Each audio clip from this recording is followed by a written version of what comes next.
One, two, three, four. Hello, Kenyans, dear Kenyans, fellow Kenyans.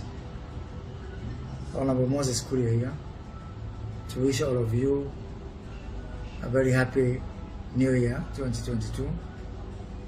Happy to be alive and to be here talking to you now. I've had my fair share of troubles with my health in the year that is just coming to a close. But I'm proud and I'm happy that I'm here today to tell Kenya that my health is improving. I am on the path to recovery, and although 2021 was a challenging year, I'll bounce back and I'll be well in the year 2022. So I've been going through my medication and through medical attention here in Dubai. I plan to be back home 2022 to resume my duties, and I hope that I'll pray to God that I'll be healthy and fit, and as fit as a butcher's dog, to be able to resume my duties and to work for the good of the nation.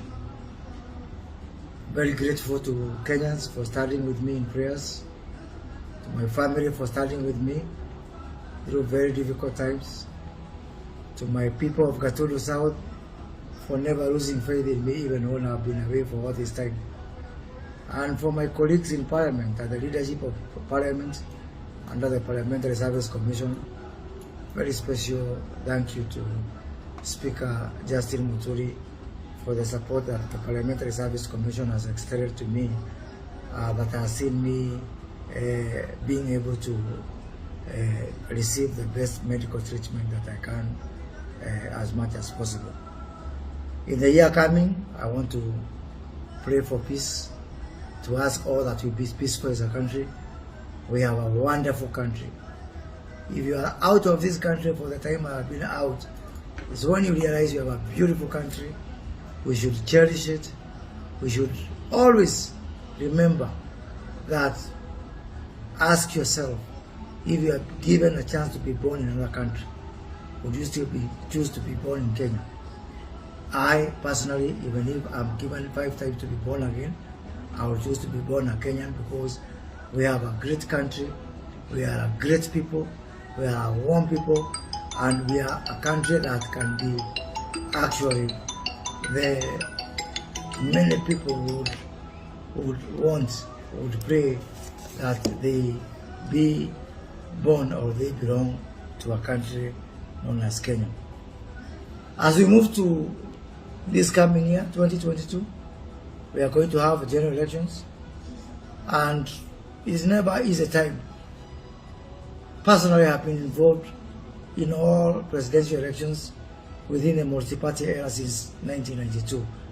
So for the 30 years that I've been involved in this kind of elections, I think we have one of the most challenging this particular year.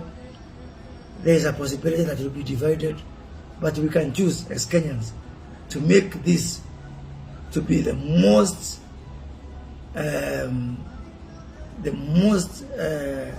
peaceful and the most unifying election, and the one that is going to mark a difference.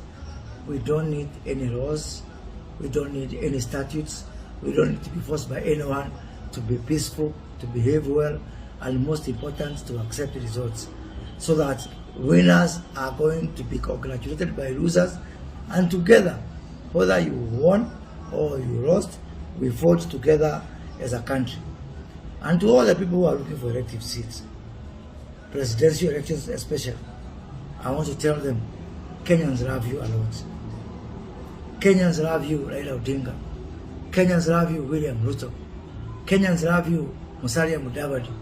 Kenyans love you, Justin Muturi, Kalonzo Musyoka, Gideon Moi. But Kenyans don't love you enough to die for you. It is not enough.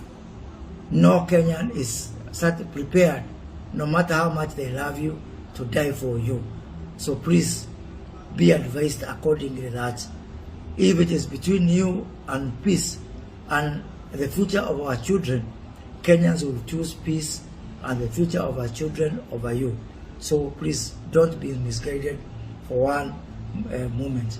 Let us have a peaceful election, winners to be congratulated, losers to accept that they have lost, and we are going to have another chance for those who lose to make another effort to be elected. I would want to see a lot of Kenyans, especially youth. I want to see a lot of youth elected next year. I want to see a lot of women take up leadership positions. I especially want to see a lot of professionals. They always say politics is a dirty game, and sure enough, they leave it to people who can be able to undertake that dirty game. So I want to tell professionals, you don't have to fear. Don't sit on the sidelines. Come and offer yourself for seats. And Kenyans by now, they are clever people. They are more intelligent than we were 30 years ago when we started this multi-party experiment. So youth, women, professionals, please come forward and offer yourself for elections. Let us also respect our choices, our parties. Let us respect everybody's choice of association, irrespective of who you want to associate with. That is what we fought for when we fought for multi-partyism. To have a multi-party culture, we need to fight all this way, go to the streets, shed the blood of our compatriots, so that we can have, a one-party state. Let us fight for the space of our political parties, of our associations, of our freedom of thoughts, freedom of expression, freedom of association. Let us not see people suffer like what my brother Dennis Itumbi is going through simply because of his principles or his stand. I condemn people who tortured Dennis Itumbi and who took him through that ordeal. Let us respect everybody. This party or that party, small party or big party, this alliance or that alliance, Azimio or Hasla, whichever coalition you belong, or OKA, let us respect people's choices, and we can differ in terms of our opinions, but it does not mean that we have become enemies. Finally, I really hope that we get a clear winner. I have seen my colleagues in Parliament fight, very unfortunate, the fight that I've seen this week in Parliament over the political parties bill. But I wish that bill could go a step further, and I want to ask both sides to consider that we also put some amendment. I cannot do it now because I'm away.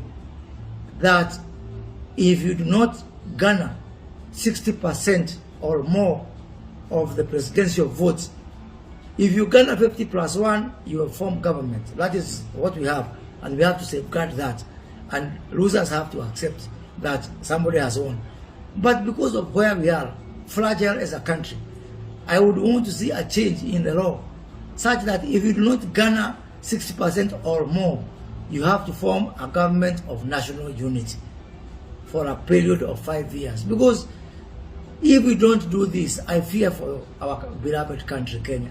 So if you want to form a government by yourself, please be ready to garner more than 60% of the votes.